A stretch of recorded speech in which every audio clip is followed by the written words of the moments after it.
The studio lights blazed down on the debate stage as the cameras rolled.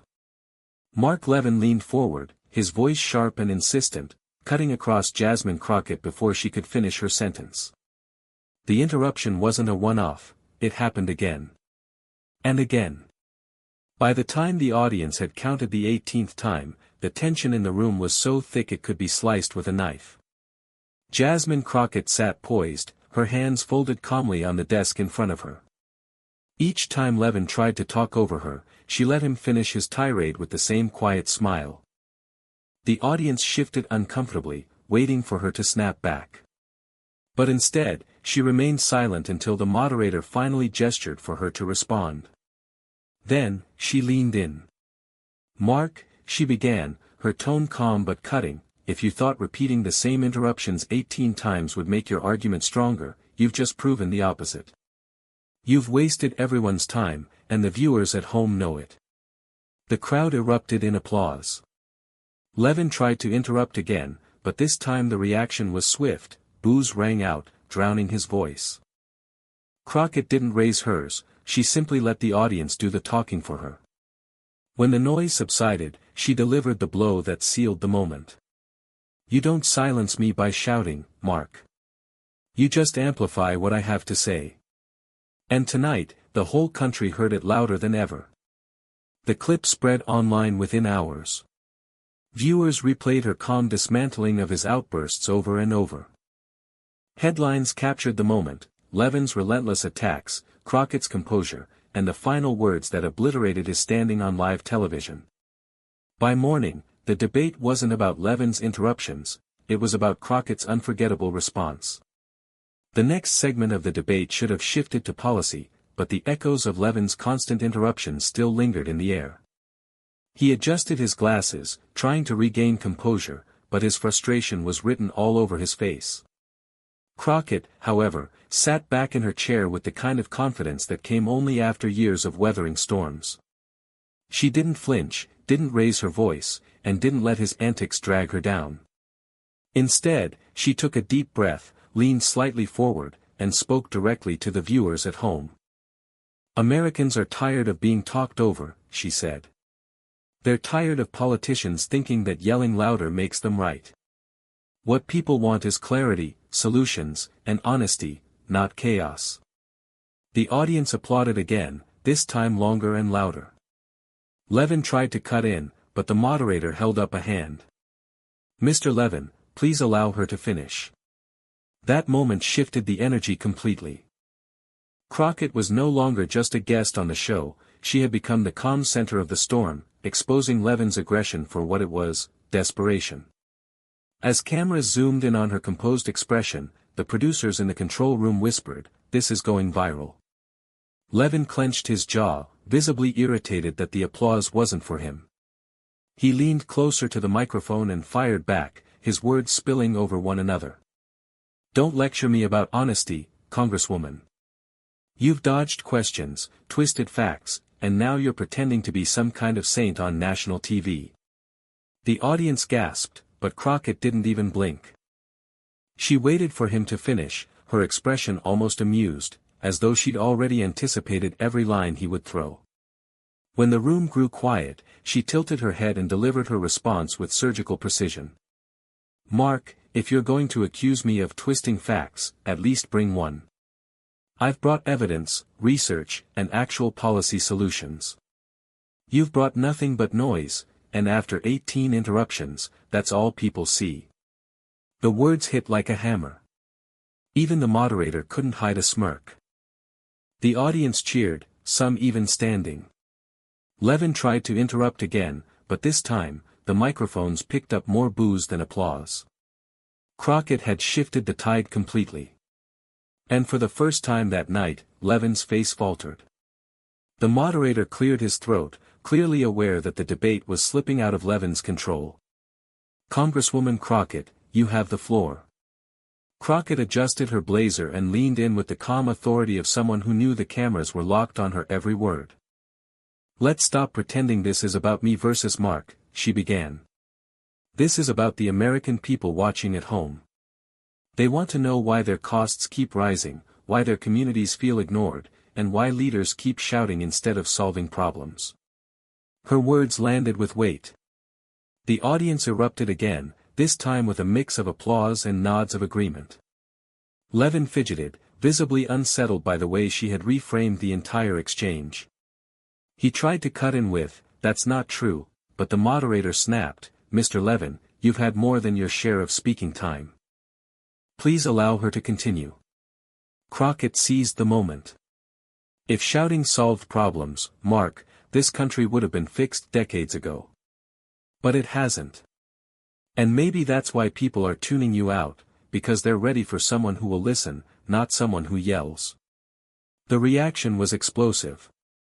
The crowd leapt to their feet, clapping, cheering, even chanting her name. Cameras zoomed in on Levin's face, his forced smile unable to hide the cracks forming under pressure. That was the turning point. Crockett wasn't just holding her ground anymore. She was dominating. Levin's face reddened as the chants for Crockett filled the studio. He leaned forward, gripping the edge of his podium, and raised his voice to drown out the noise. "You think people care about your polished speeches?" he barked. "They want tough answers, not sound bites. You're all flash and no substance." The crowd quieted slightly, waiting to see how Crockett would respond. But she didn't flinch. Instead, she allowed a long pause to hang in the air, long enough for Levin's words to echo awkwardly, as if they were collapsing under their own weight. Then she struck. "Mark, if you're going to accuse me of having no substance, I suggest you look in the mirror. I've laid out detailed plans tonight while you've interrupted me 18 times. If you had even one solution, you wouldn't have to yell to fill the silence." The audience roared, laughter mixing with applause. Even the moderator couldn't hide his grin. Levin tried to push back, stammering, but his words drowned beneath the thunderous response of the crowd. Crockett leaned back, her confidence unshaken. "You came here to attack me. But what you've shown everyone tonight is that you're out of arguments, and out of control." It was a devastating blow. Levin's shoulders slumped, his attempts at a rebuttal cut short by the very audience he thought he could win over. And Jasmine Crockett sat calmly, the undisputed victor of the exchange. In the control room, producers were already exchanging knowing glances. Clips of Crockett's sharp lines were being flagged and prepared for instant upload to social media. The debate wasn't even over, and yet the viral moment had already been born. Back on stage, Levin shifted uncomfortably, realizing he was no longer in command of the narrative. His papers lay scattered across the desk, his hands fidgeting with them as though grasping for a lifeline. Meanwhile, Crockett sat perfectly composed, her calm posture a striking contrast to Levin's frantic energy. She looked straight into the camera, addressing the millions watching at home. "Politics should not be a shouting contest," she said firmly. "It should be about results, accountability, and vision. If all someone brings to the table is noise, then the American people deserve better." The studio audience cheered so loudly that the moderator had to wait for silence before moving to the next question. Levin's expression hardened, but his eyes betrayed something else, defeat. Phones lit up across the country as viewers clipped and shared the moment. "She destroyed him," one caption read. Another post simply said, 18 interruptions, one perfect response. By the time the commercial break hit, Crockett's name was trending everywhere. When the cameras cut to commercial, Levin leaned back in his chair, muttering under his breath. He pulled off his glasses and rubbed his face, clearly rattled. The audience, though temporarily off-air, kept whispering and pointing, most of them toward Crockett, whose calm smile never wavered. Backstage, producers' phones buzzed non-stop. Notifications poured in from every platform. Hashtags with Crockett's name were climbing the charts at lightning speed. Clips of her dismantling Levin's interruptions were already spreading like wildfire. Meanwhile, Levin's team scrambled in the green room, furiously typing on their devices, trying to spin the narrative before it slipped too far. But it was already slipping. On the other side, Crockett's staff simply leaned back and grinned. "She doesn't even need us," one aide whispered. The people are doing the work for her. By the time the debate resumed, everyone knew the dynamic had changed. Levin wasn't the loud powerhouse anymore, he was the man who had been silenced by his own outbursts. And Crockett? She was the calm, unshakable force who had turned his attacks into her victory. When the debate finally wrapped, the contrast couldn't have been sharper. Levin rushed off stage quickly, avoiding eye contact with the cameras. His usually booming stride had shrunk into something hurried, almost desperate. Crockett, on the other hand, walked off with ease, stopping to shake hands with the moderator and wave to the audience. The applause followed her all the way to the exit. Reporters swarmed instantly, shoving microphones in her direction.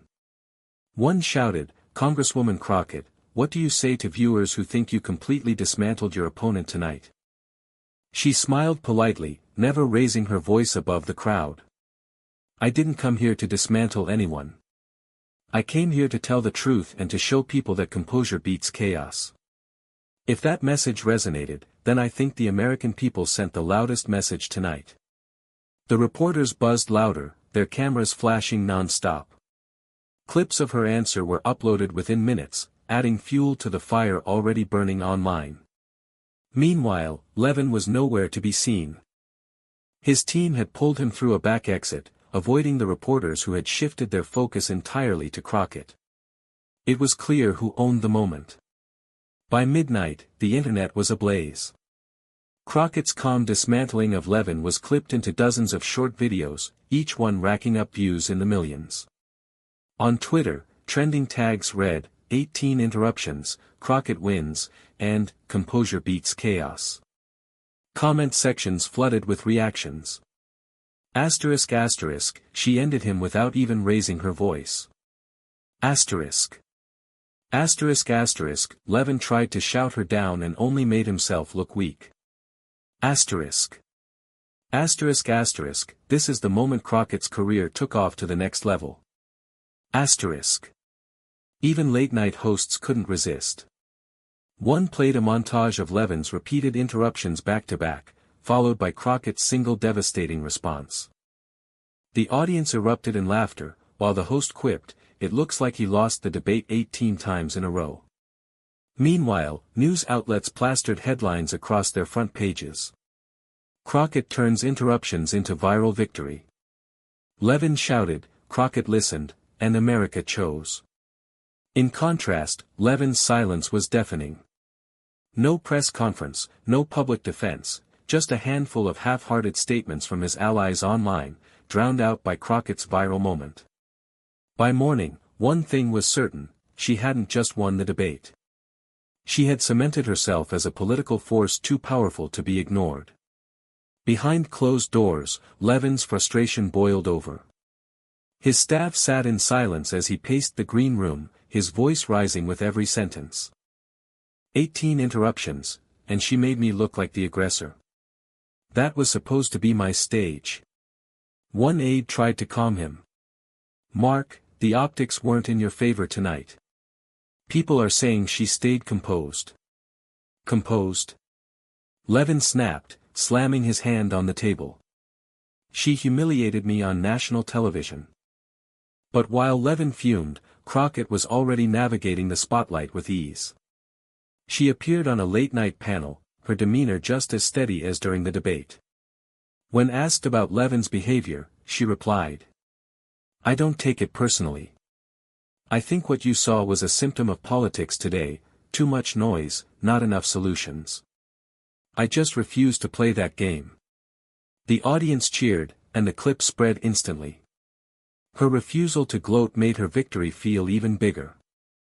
By morning, she was on every major network, her interviews replayed in endless loops. Levin, meanwhile, had cancelled all his scheduled appearances. The contrast couldn't have been starker, one side scrambling to recover, the other soaring to new heights. As dawn broke, voters across the country were still buzzing about what they'd witnessed the night before. On breakfast shows, callers lit up the phone lines. One viewer said, Crockett showed more strength by staying calm than Levin did by yelling. Another added, That was the first time I actually felt like someone was speaking to us instead of at us. Even seasoned political commentators admitted they hadn't expected the shift. One analyst remarked on live TV, "You don't often see a candidate turn interruptions into a weapon against their opponent." Crockett not only did that, she owned the entire debate. Fellow politicians began weighing in as well. Some praised her directly, calling her a rising star who represented a new era of leadership. Others, careful not to anger Levin's base, remained silent, but their silence spoke volumes. Social media continued to amplify the divide. Memes of Levin shouting, paired with Crockett's calm smile, flooded timelines. One caption read, *18 times louder. 1 time smarter. Inside the halls of Congress, whispers spread quickly. Staffers exchanged knowing looks, quietly admitting what was now obvious: Jasmine Crockett's profile had skyrocketed, while Levin's credibility had taken a staggering blow. The political landscape had shifted overnight. By the second day, the pressure on Levin to respond publicly was unbearable. Headlines questioning his silence multiplied, and even some of his own allies urged him to get ahead of the narrative. So, he called a press conference. Cameras lined up, reporters filled the room, and Levin stepped up to the podium with a tight smile. "I was passionate during the debate," he began, "because the issues matter. If I interrupted, it was only to ensure the truth was heard." But before he could continue, a reporter cut in. "Mr. Levin, you interrupted Congresswoman Crockett 18 times, yet she's the one people are saying made the stronger case. How do you respond to that?" Levin froze for a split second. His practiced grin faltered. "That's media spin," he snapped. "She didn't win anything, she just played to the cameras." Within minutes, his comments were trending, but not the way he'd hoped. Clips of his denial were spliced with Crockett's calm responses, painting an even sharper contrast. One viral tweet read, "He's still shouting. She's still winning." Meanwhile, Crockett didn't even bother addressing his remarks directly. Instead, she went live on a morning show, reiterating her vision for the future. Her calm presence made Levin's press conference look even more unhinged by comparison. The verdict was clear: every time Levin spoke, he sank further. Every time Crockett spoke, she soared higher. By the end of the week, the narrative was sealed. Crockett wasn't just the winner of a single debate, she was the face of composure in the middle of chaos, the leader who had proven that calm confidence could crush relentless attacks. Levin, on the other hand, became the subject of endless ridicule. Late-night shows replayed his interruptions in comedy skits, podcasts dissected his meltdown, and political analysts labeled the debate the night his credibility collapsed. Even within his own circles, frustration simmered. Donors questioned his strategy, staffers quietly distanced themselves, and allies whispered that his days of dominating debates were over. Meanwhile, Crockett capitalized on her momentum with grace. She toured morning shows, town halls, and online platforms, not to brag about defeating Levin, but to push her policies and vision. That restraint only made her victory resonate more. Clips of her calm retorts continued to circulate, now with millions more views. Hashtags like Crockett obliterates became cultural shorthand for shutting down arrogance with poise. For Levin, the damage was irreversible. For Crockett, it was the spark that ignited her rise to national prominence. And everyone knew, the night he tried to attack her 18 times was the same night she obliterated his career, live, in front of the entire country.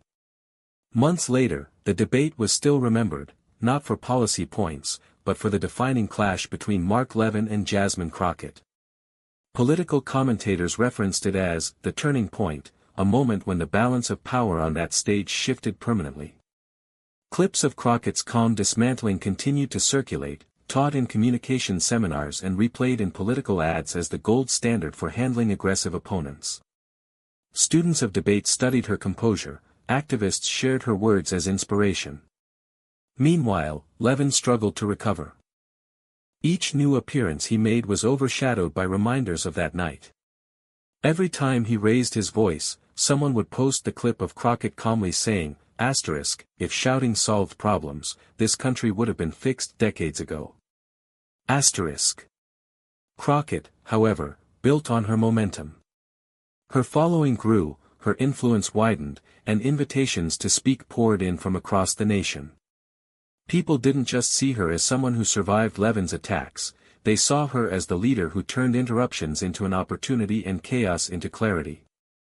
In the end, the story wasn't about the 18 interruptions. It was about the one voice that refused to be drowned out. And on that night, live before the entire country, Jasmine Crockett proved that no amount of shouting could ever silence the truth. Time passed, but the legacy of that night only grew stronger. Commentators, voters, and even rivals acknowledged that Jasmine Crockett had done what few could. She turned relentless attacks into a defining moment of strength. Her debate performance wasn't remembered as a clash, but as a lesson. It showed that composure could outweigh aggression, that listening could overpower shouting, and that truth carried more weight than volume. For Levin, the scars never healed. His credibility never recovered, and every attempt to reclaim the spotlight was haunted by reminders of those 18 interruptions and the calm force that dismantled him. For Crockett, it became the foundation of a new chapter.